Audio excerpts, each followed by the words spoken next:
Oke, hari ini uh, kita kuliahnya tentang air dan enzim.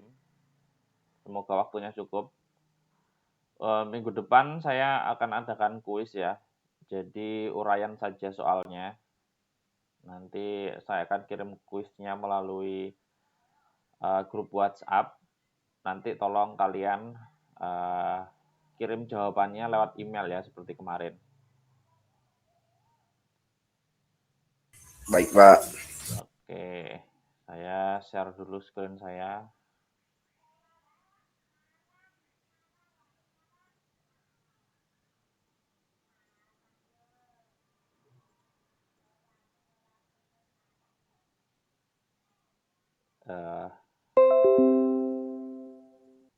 Oke, jadi kita akan membahas yang pertama, kita bahas dulu air, yang merupakan unsur penting di dalam makhluk hidup ya.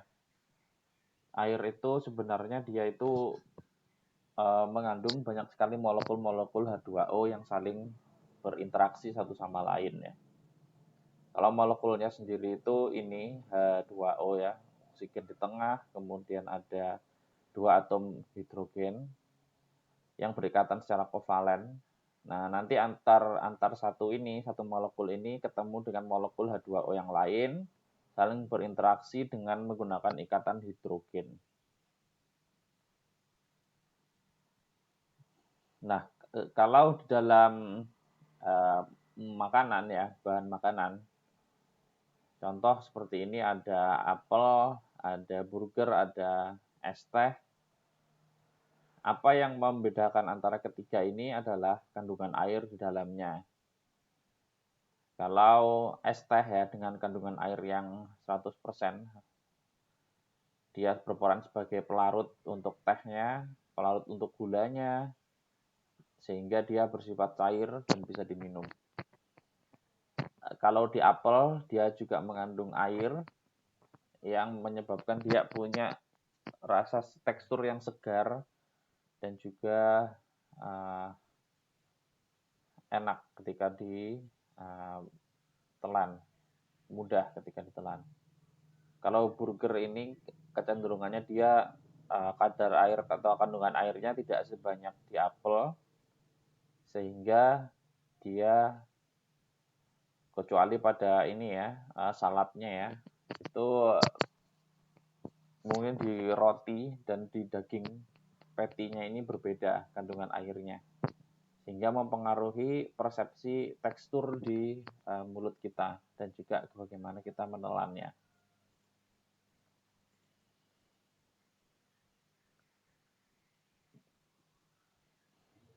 Nah, ini adalah contoh kalau air itu bisa mempengaruhi tekstur di dalam suatu makanan. Contoh cornflakes atau sereal ya, itu punya tekstur dia crispy karena dia memiliki perkiraan kandungan air 5%. Kemudian produk seperti selai itu dia persepsi teksturnya kental dan berair.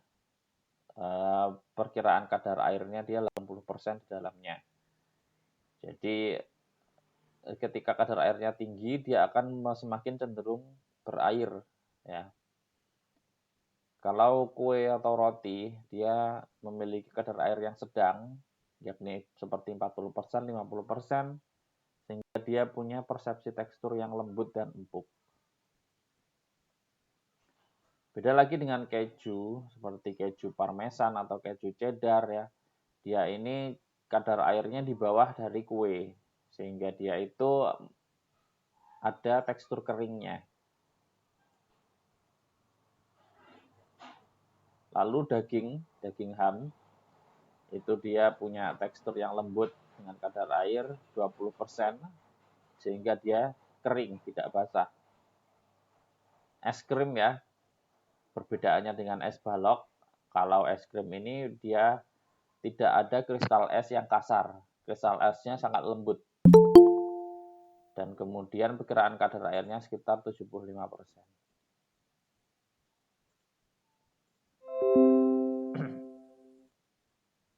Nah, kalau es balok itu kristal esnya kan besar, keras, sehingga dia kadar airnya juga lebih tinggi, 90%. Nah, air yang kita tahu sendiri dia bisa dalam 3 fase, yakni padat, cair, dan gas atau uap. Air tadi bisa mempengaruhi tekstur, kemudian bisa mempengaruhi rasa. Contohnya kalau kalian menggunakan pelarut air ya di makanan instan yang sudah atau minuman instan yang sudah mengandung gula, kalau pelarut airnya kebanyakan, nanti rasa manisnya kan tidak akan terasa atau rasa dari minuman instan tersebut tidak akan terasa. Makanya di dalam produk tersebut ada tata cara pembuatan yang berapa mililiter airnya, itu supaya agar rasanya ini tidak berubah ketika dia diseduh. Sehingga pelarut airnya itu melarutkan komponen senyawa cita rasanya sesuai yang bisa diterima oleh lidah kita. Itu dia bisa mengalami rasa. Kemudian tekstur tadi ya, air kalau dia kadar airnya semakin tinggi kecenderungannya itu semakin lembut dan semakin lunak. Kemudian ada umur simpan. Nanti ini kaitannya dengan aktivitas air. Kalau aktivitas airnya tinggi, maka umur simpannya cenderung rendah. Nah, sehingga keberadaannya ini perlu dikontrol atau dikendalikan. Nah, kemudian bahan pangan yang segar itu kecenderungannya memiliki kandungan air yang sangat tinggi. Buah-buahan, sayur-sayuran itu mempunyai kandungan air yang tinggi sebelum dimasukkan ke dalam kulkas atau disimpan. Nah, kemudian air ini berperan sebagai yang pertama ada pelarut universal. Tadi untuk melarutkan gula, melarutkan minuman instan misalkan, dia bisa. Kemudian reaksi kimia, untuk pelarut ini terutama yang hidrofilik ya, artinya dia senyawanya suka air atau polar, bukan yang non polar atau yang larut minyak atau hidrofobik. Nah, kemudian bisa berperan dalam reaksi kimia molekul air ya. Contoh hidrolisis artinya pemecahan yang mengikutkan atau membutuhkan air H2O. Hidrolisis lemak, hidrolisis protein itu membutuhkan air agar terpecah. Kemudian ada reaksi enzimatis, yaitu reaksi yang melibatkan enzim. Itu juga membutuhkan air. Kemudian pertumbuhan mikroba. Mikroba ini makhluk hidup sama seperti kita, jadi dia membutuhkan air. Kemudian sebagai medium atau media transfer panas. Jadi seperti konveksi ya, itu adalah perpindahan panas yang membutuhkan air. Contoh lagi kalau kalian melakukan sterilisasi itu menggunakan medium transfer yaitu air yang diubah menjadi uap.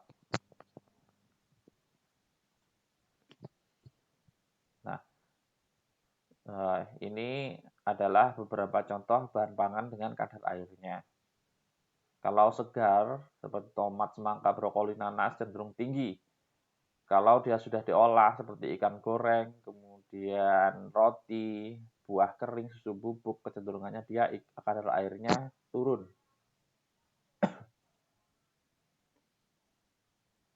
Nah, kita coba bahas ya satu persatu dari fungsi air tersebut. Yang pertama adalah air sebagai pelarut universal. Nah, garam ini bisa larut dalam air. Kenapa?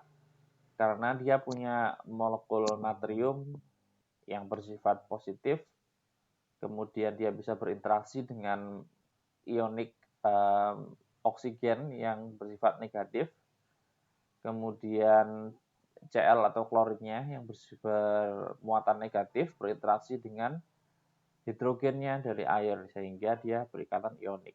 Sehingga itu menyebabkan garam bisa larut di dalam air. Beda mekanismenya dengan glukosa. Kalau glukosa ini dia memiliki ikatan hidrogen dengan air. Ikatan hidrogen itu apa? Yaitu ikatan antara oksigen dengan hidrogen atau fluor atau F dengan hidrogen atau nitrogen dengan hidrogen. Glukosa di sini punya H dan punya O, punya hidrogen dan oksigen, sehingga dia bisa berinteraksi dengan oksigen maupun hidrogen dengan ikatan hidrogen.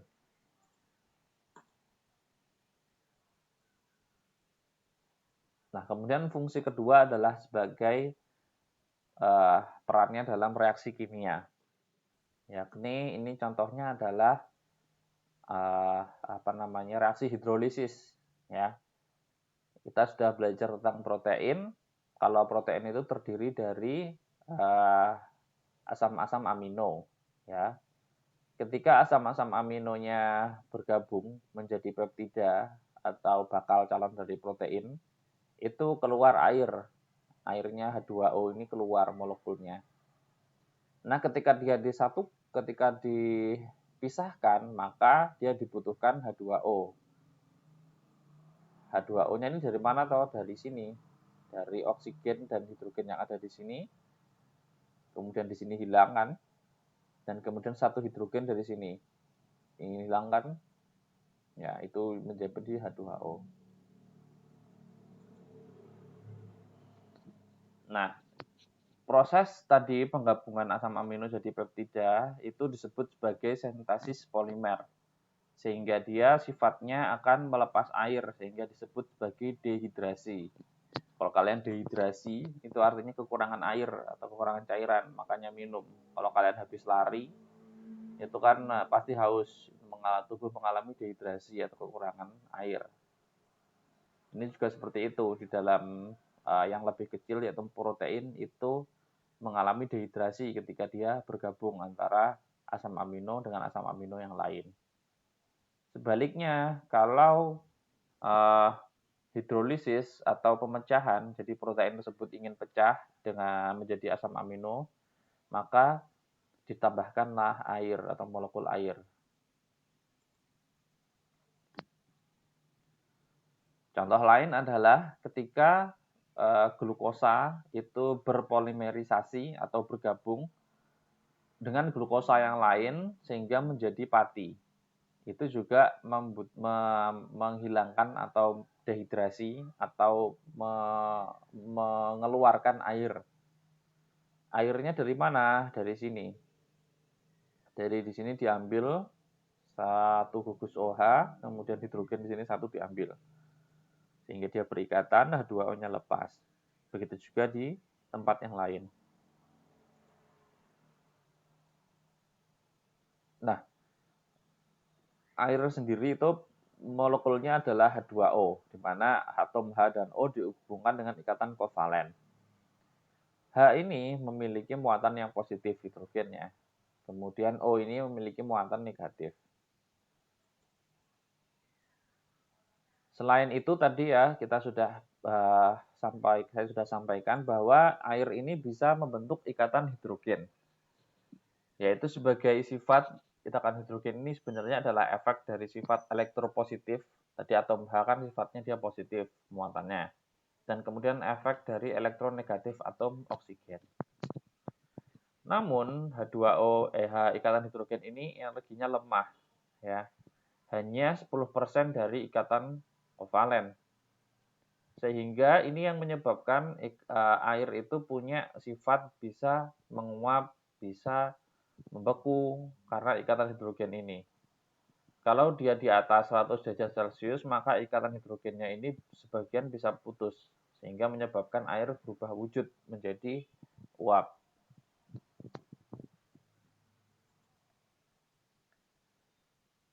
Nah, salah satu sifat dari air ini yang dipengaruhi oleh ikatannya itu bisa kita amati ketika menerapkan suhu dan tekanan. Tekanan udara normal itu kan 1 atmosfer ya.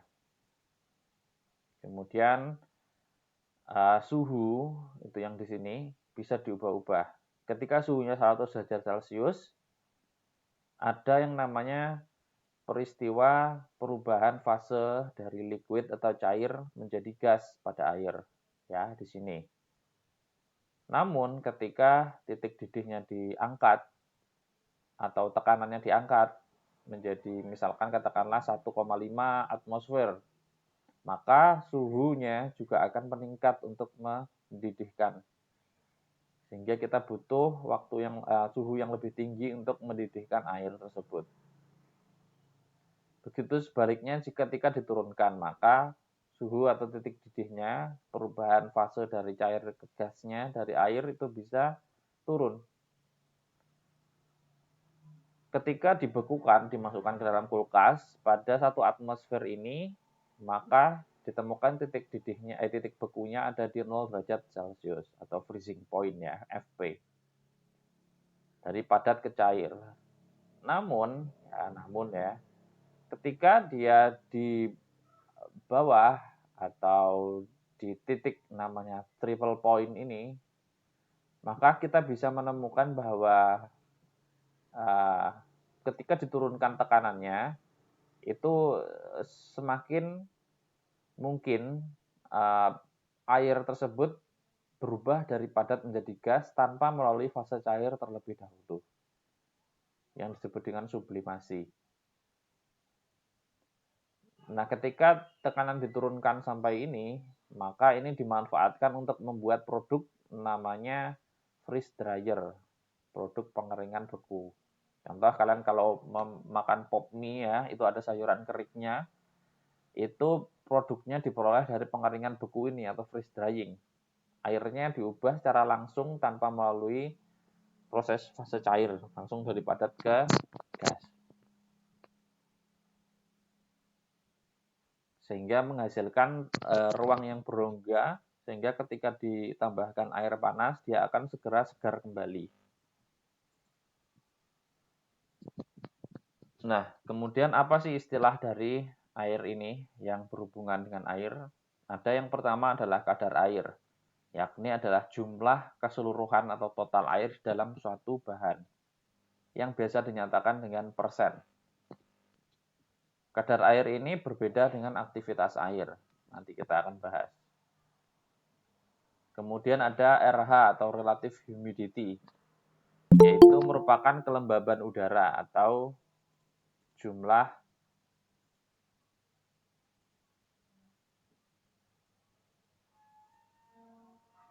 saya kepencet tolak. Bekti bisa masuk lagi ya. Saya minta.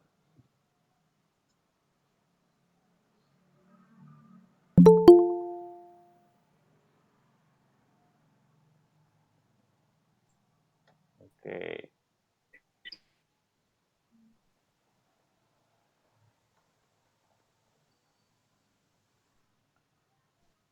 Ya, sudah masuk lagi ya. Iya. Oke, kita lanjutkan. Jadi kalau RH ini adalah jumlah air di udara ya. Jadi di udara kita ini tidak hanya diisi oleh oksigen, kemudian nitrogen atau karbon dioksida, tapi ada juga air yang mempengaruhi kelembaban di udara. Yakni dia adalah jumlah air di udara yang biasa dinyatakan dalam persen.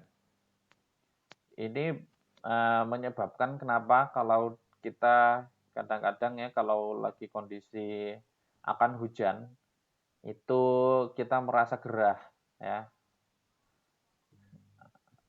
Itu sebenarnya karena di udara ini jumlah uap airnya itu menjadi jenuh atau sangat tinggi sehingga mempengaruhi kelembaban udara. Kelembaban udaranya menjadi meningkat sehingga kita mudah sekali menjadi gerah. Kemudian ada yang namanya aktivitas air atau water activity. Nah, istilahnya adalah tekanan uap air di dalam benda dibagi dengan tekanan uap air murni dalam tekanan yang sama. Tapi secara sederhana dia bisa dinyatakan sebagai jumlah air bebas pada suatu bahan makanan yang dapat digunakan untuk mikroba berkembang biak. Jadi nanti kita akan membahas juga jenis-jenis air. Kalau AW ini hanya air bebas, air terikat tidak masuk. Nilainya adalah 0 sampai 1. Semakin mendekati 1, dia semakin mendekati air murni.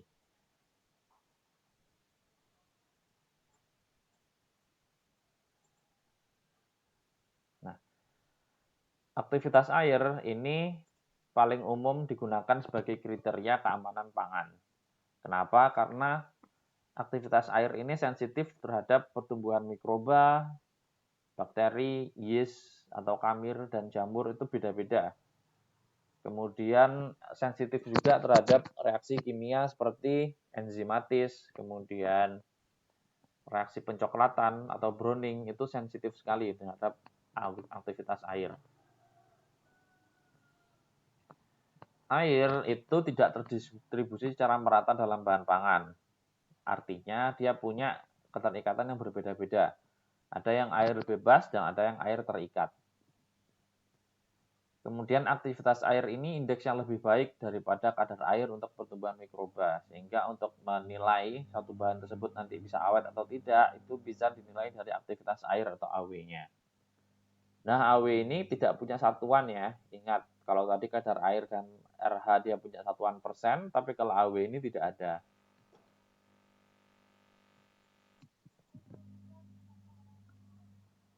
Nah, gimana menggambarkan AW itu? Ketika air murni disimpan dalam ruang tertutup, maka dia akan seimbang dengan udara sekitarnya. Ingat, di udara ini juga mengandung air, ya, yang disebut tadi RH ya. Sehingga satu bahan ketika disimpan dia akan membentuk kesetimbangan dengan udara sekitarnya. Contoh yang paling mudah, bahan yang AW-nya rendah, seperti misalkan kerupuk ya, itu ketika disimpan di ruang terbuka yang RH-nya tinggi, maka akan mudah sekali melempem. Nah, itu sebenarnya terjadi kesetimbangan antara kerupuk dengan udara sekitar. Agar kerupuk bisa menyamakan kandungan air dengan udara di sekitarnya, maka dia harus menyerap air dari lingkungannya. Sehingga jadilah melempem atau ayem atau ya melempem ya dari kerupuk tersebut. Nah, ini apabila air berisi di dalam berisi garam disimpan dalam ruangan tertutup, maka tekanan udara akan menurun. Molekul air akan lebih sulit berubah fase dari cair ke uap dan dari cair ke es. Kenapa? Karena garam ini punya AW, ya. AW-nya garam itu juga berbeda-beda, dia juga punya aktivitas air.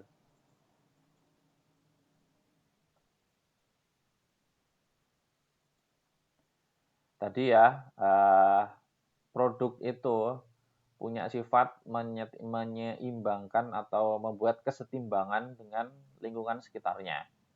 Kalau AW-nya lebih tinggi dibandingkan RH, maka air bisa dilepaskan ke udara. Ketika AW-nya lebih rendah, maka air dari udara masuk ke bahan makanan atau produk makanan.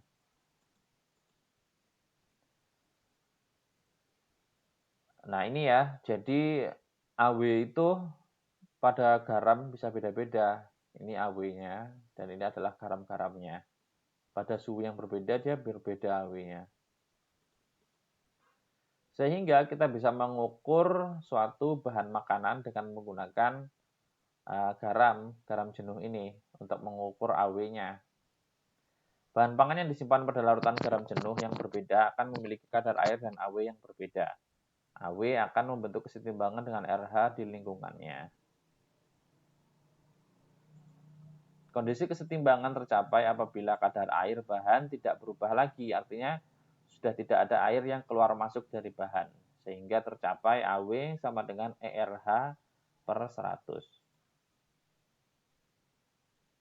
Nah, kalau AW itu dia mempengaruhi reaksi kimia, enzimatis, dan mikroba, bagaimana pengaruhnya? Pengaruhnya ialah seperti ini. Contoh, ketika AW-nya itu tinggi, sekitar 0,7 mendekati 1, maka akan tumbuh jamur, yeast, dan bakteri. Dia masuk sebagai zona 3, yang artinya dia bahaya. Sangat sensitif atau rentan terhadap kerusakan. Sehingga yang terjadi apa? Harus diturunkan AW-nya. Ketika di AW 0,3 sampai 0,7 maka aktivitas enzim mulai jalan. Tapi di 0,4, 0,5, 0,6 aktivitas mikroba tidak ada. Di sini juga reaksi hidrolisis atau pemecahan yang membutuhkan air tadi itu kencang. Kemudian oksidasi lemak juga terjadi. Nah, kalau di zona 1 atau di AW yang rendah, maka kemungkinannya dia bisa terjadi oksidasi lemak. Contoh, misalkan makanan-makanan yang kering itu mudah sekali tengik kan? Itu karena dia dioksidasi lemaknya, tidak ada air. Padahal AW-nya masih rendah, tapi kenapa dia tengik? Tapi itu karena oksidasi lemak, bukan karena mikroba. Nah, kemudian kadar air dan aktivitas air itu dari beberapa bahan pangan berbeda ya. Contoh, pada daging itu kadar air 70%, tapi AW-nya 0,985. Pada roti kadar airnya 40%, AW-nya 0,96.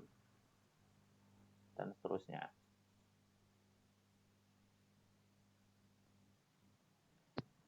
Nah, air ini punya sifat adsorpsi dan desorpsi. Kalau dia adsorpsi, maka dia adalah bahan tersebut ya. Jadi ini pada bahan ya.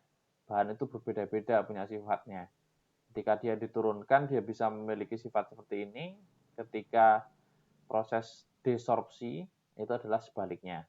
Contoh, ketika adsorpsi itu adalah ketika bahan dari kondisi kering, kita mengubahnya jadi basah lagi. Contoh tadi rehidrasi, atau misalkan kita menyeduh minuman instan, kita menyeduh pop mie, itu terjadi proses penyerapan air lagi.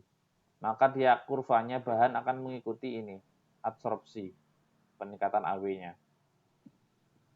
Sebaliknya, desorpsi itu adalah kebalikannya, yakni ketika kondisi basah jadi kering. Contoh proses pengeringan itu akan mengikuti kurva ini ketika diukur AW-nya. Gimana cara mengukur AW tadi? Ditaruh diukur beratnya ya, kemudian ditaruh di larutan garam jenuh. Nanti selisih beratnya tersebut karena membentuk kesetimbangan dengan RH yang sudah diketahui, yakni RH garam jenuh tadi, maka selisihnya itu nanti kita akan hitung sebagai AW dengan dibagi 100 ya.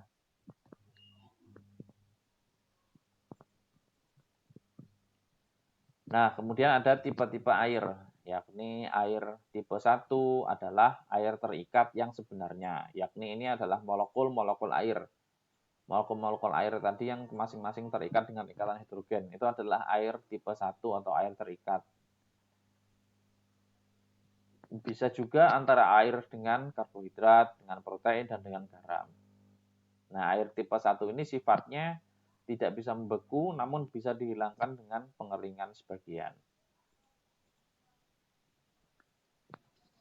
Kemudian ada air tipe 2, yakni molekul air yang membentuk ikatan hidrogen dengan molekul air lain yang terdapat pada mikrokapiler. Nah, ini kuncinya ada di mikrokapiler, dia air terikat juga, tipe 2. Nah, apabila bisa dihilangkan, maka kadar airnya bisa sampai 3-7%. Kemudian ada air tipe 3, di mana air ini sifatnya sudah air bebas. Jadi kalau air tipe 1, tipe 2 air terikat, maka air tipe 3 dan nanti air tipe 4 adalah air bebas. Di mana air ini secara fisik terikat pada jaringan matriks. Jadi dia tidak terikat secara molekul, tapi hanya terperangkap saja. Nah, ini bisa diuapkan ketika melakukan proses pengeringan biasa. AW-nya ketika dihilangkan itu mencapai 0,8.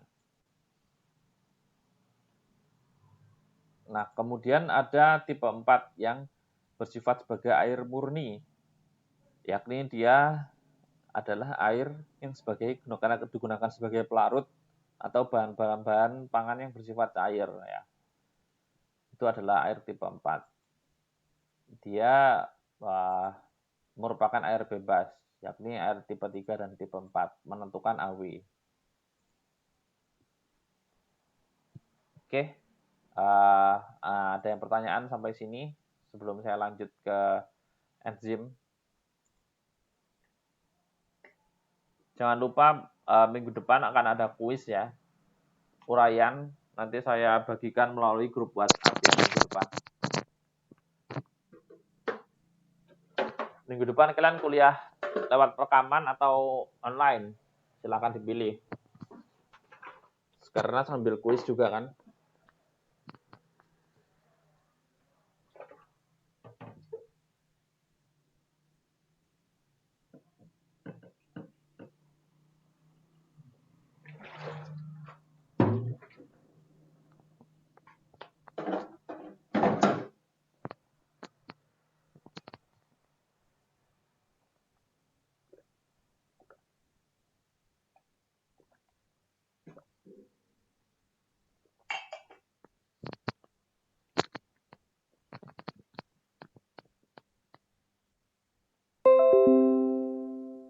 Kalau tidak ada, saya lanjut ke enzim ya. Nah, enzim ini itu pertama kali ditemukan tahun 1850. Jadi sudah sangat lama sekali. Dimana ketika itu Louis Pasteur itu meneliti fermentasi gula menjadi alkohol oleh kamir atau yeast yang dibantu oleh suatu molekul. Nah, ketika itu belum sampai ilmu tentang enzim ini. Jadi masih disebut sebagai ferments atau suatu zat yang membantu fermentasi. Nah, baru pada 1897 itu diungkap oleh Edward Buchner, yakni bahwa molekulnya itu bisa berfungsi meskipun sel hidup dari yeast atau kamirnya tersebut mati. Maka oleh Frederick Kuhne, itu molekul tersebut dinamai sebagai enzim.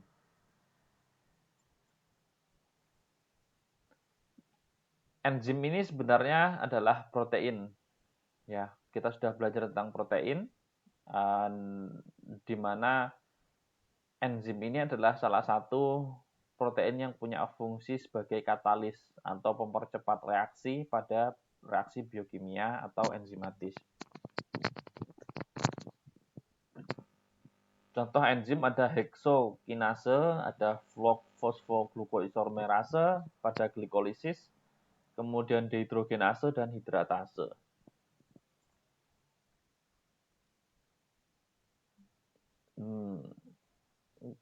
Klasifikasi enzim itu ada 6. Ada yang bersifat oksidoreduktase, artinya mempercepat reaksi atau sebagai katalis dari oksidasi dan reduksi. Ada yang sebagai transferase yang mengkatalis transfer dari gugus fungsional. Ada yang bersifat sebagai hidrolase untuk mengkatalisis reaksi hidrolisis. Kemudian liase, kemudian ada isomerase dan ligase. Kita akan banyak membahas di biokimia ini hidrolase ya. Karena dia mengkatalisis reaksi hidrolisis.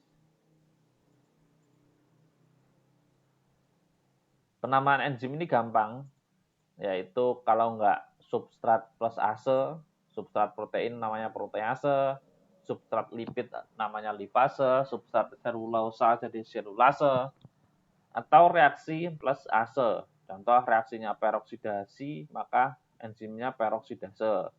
Nilai reaksinya oksidasi, maka enzimnya oksidase. Namun bisa juga dia disebut sebagai nama trivial, yakni enzim renin atau subtilisin. Ya. Nah, sifat-sifat enzim ini ada beberapa. Yang pertama, dia memiliki sifat sebagai protein, yang artinya dia peka terhadap perubahan panas, perubahan pH, ya dia bisa terdinaturasi atau berubah dari struktur alaminya. Yang kedua, enzim ini punya sifat yang spesifik, yaitu seperti kunci dan gembok. Substratnya harus dengan enzim tersebut atau tertentu. Kemudian enzim ini punya sifat katalis atau mempercepat reaksi dengan cara dia menurunkan energi aktivasi. Enzim ini istimewanya dia tidak ikut bereaksi dengan bahan atau substratnya, sehingga dia punya sifat reversible. Setelah digunakan mengubah substrat jadi produk, bisa digunakan kembali.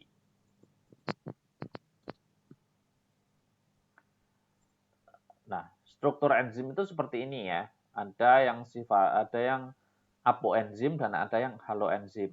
Kalau apoenzim itu hanya terdiri dari protein, kalau haloenzim itu ada protein dan ada non-proteinnya atau kofaktor. Kofaktor ini bisa apa saja, bisa bersifat prostetik, yakni logam Fe3 plus Mg2 plus yang terikat kuat pada protein. Ada yang sebagai koenzim, yakni ada vitamin ya, adalah koenzim A, dia tidak terikat erat pada proteinnya.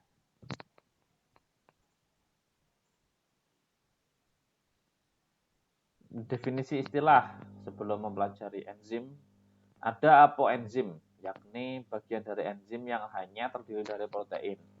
Ada haloenzim, yakni enzim tadi yang berisi apoenzim atau protein dan kofaktor. Ada kofaktor, yakni komponen non-protein yang membantu aktivitas enzim. Ada koenzim, yakni komponen non-protein yang bersifat senyawa organik yang membantu aktivitas enzim. Ada substrat, yakni bahan baku reaksi enzimatis. Ada sisi aktif, yakni nanti sisi yang bersifat mengenali keberadaan substrat.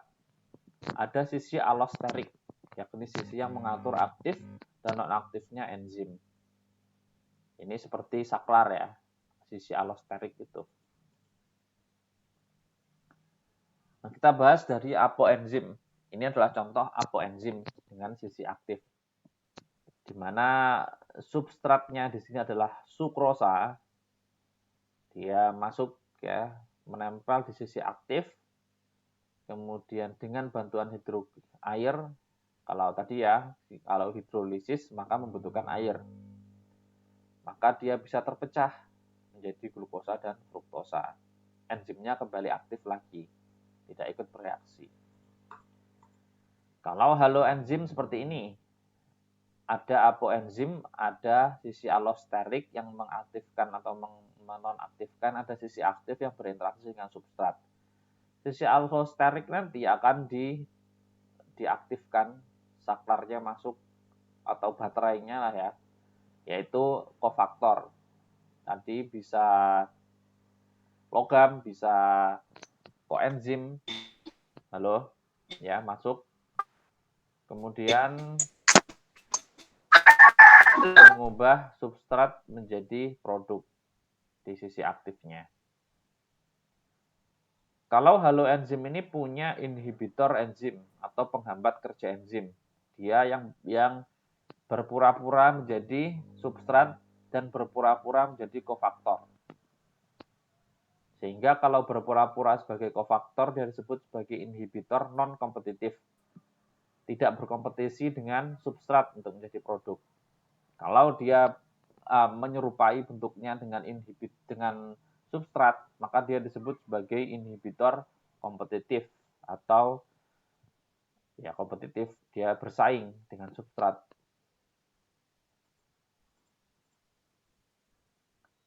Bagaimana kerja enzim? Kerja enzim adalah sebagai kunci dan gembok ya.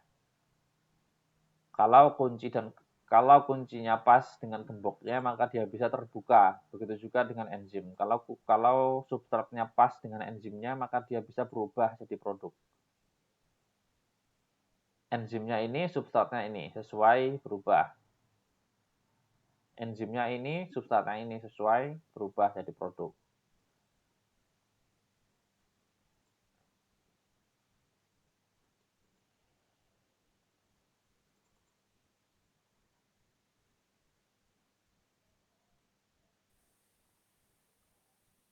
Sisi aktifnya ini bisa berbeda-beda. Ini pada enzim protease saja.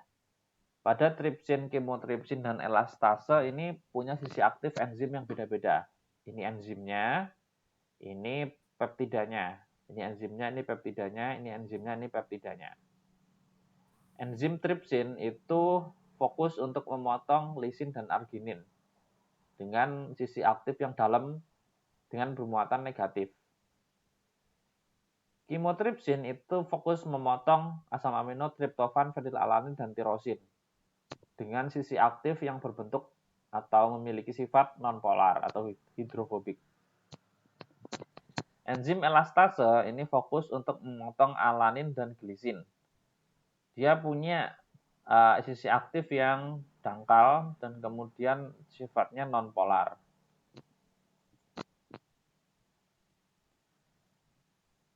Nah, ada yang disebut sebagai kinetika enzim, yakni adalah studi mengenai laju reaksi enzim terhadap substratnya. Konsentrasi substrat dan tingkat keterikatannya menentukan seberapa cepat enzim tersebut bisa mengubah atau mengkonversi substrat jadi produk.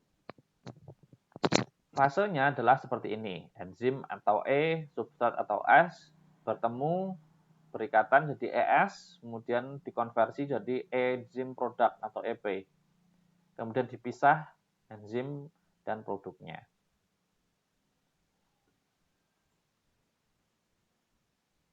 Nah, contoh ini, ketika konsentrasi substrat itu meningkat, ya, maka akan suatu saat pada suatu titik, ya, dia akan mengalami stagnan. Artinya, ketika substrat ditambahkan lagi, maka kecepatan perubahan dari enzim kecepatan enzim mengubah substrat menjadi produk itu tetap saja tidak semakin meningkat.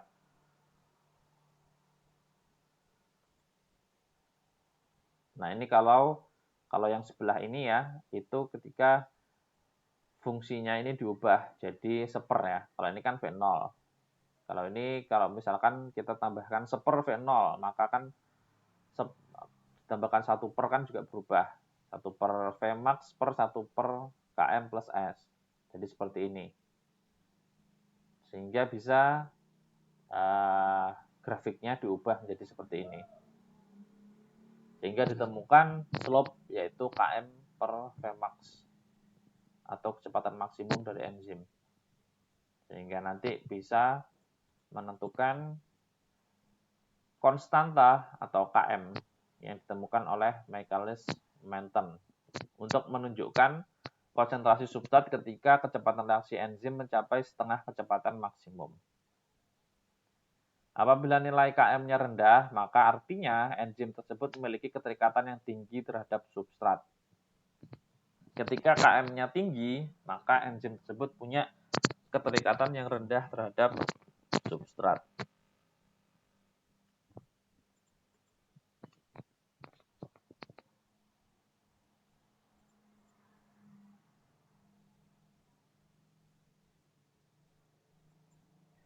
Kalau keterikatannya terlalu tinggi, maka satu enzim tersebut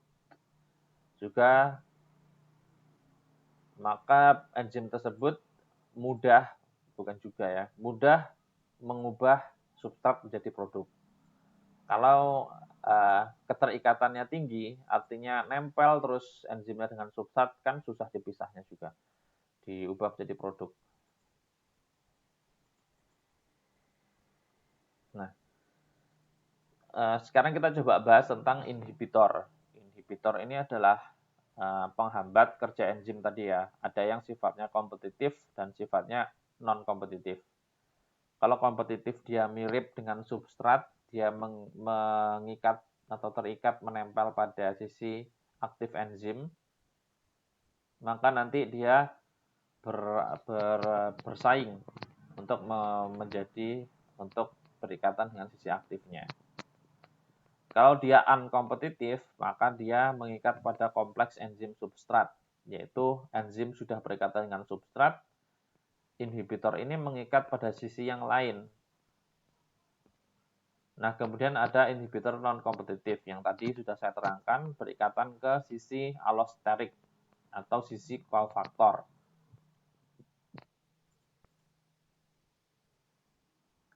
Seperti ini gambarannya ya, kalau dia non-kompetitif, maka ada substrat sudah bisa menempel ke enzim. Kalau ada inhibitor non-kompetitif, maka dia akan berikatan ke sisi allosterik, substrat juga berikatan. Kalau unkompetitif, itu enzim berikatan dengan substrat, inhibitor berikatan ke sisi yang lain. Bukan allosterik dan juga bukan sisi aktif. Kalau kompetitif, maka bersaing antara substrat atau inhibitor yang mengikat. Nah, sifat ini digunakan pada obat penurun tekanan darah. Obat penurun tekanan darah itu pada dasarnya adalah inhibitor enzim, yaitu namanya ACE atau angiotensin converting enzyme, yang mempengaruhi tekanan darah. Ketika ACE ini substratnya dihalang-halangi oleh inhibitor enzim, maka tekanan darah akan bisa turun. Itu adalah kerja dari obat penurun tekanan darah, yakni dengan memanfaatkan keberadaan inhibitor enzim. Oke, ada pertanyaan nggak sampai di sini? Slide-nya sudah saya share ya. Minggu depan kita kuis. Nanti saya kirim lewat WA soalnya, kemudian bisa dikirim lewat email. Besok minggu depan kalian kuliahnya online seperti ini atau online lewat saya kirim rekaman saja, terserah. Karena besok minggu depan kan ada kuis juga. Bekti, mau ngomong apa Bekti?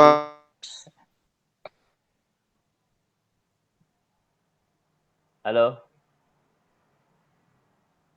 Halo, Pak. Ya, gimana Bekti? Rekaman, Pak. Oh, kenapa telat? Belum bangun ya? Iya, Pak. Kan pasti begadang ya. Nah. Oke, gitu ya. Bisa dipahami ya minggu depan ya. Baik, Pak. Tugas sudah kirim semua. Oke, ya sudah. Oke. Saya akhiri ya kuliahnya ya. Terima kasih. Assalamualaikum warahmatullahi wabarakatuh. Warahmatullahi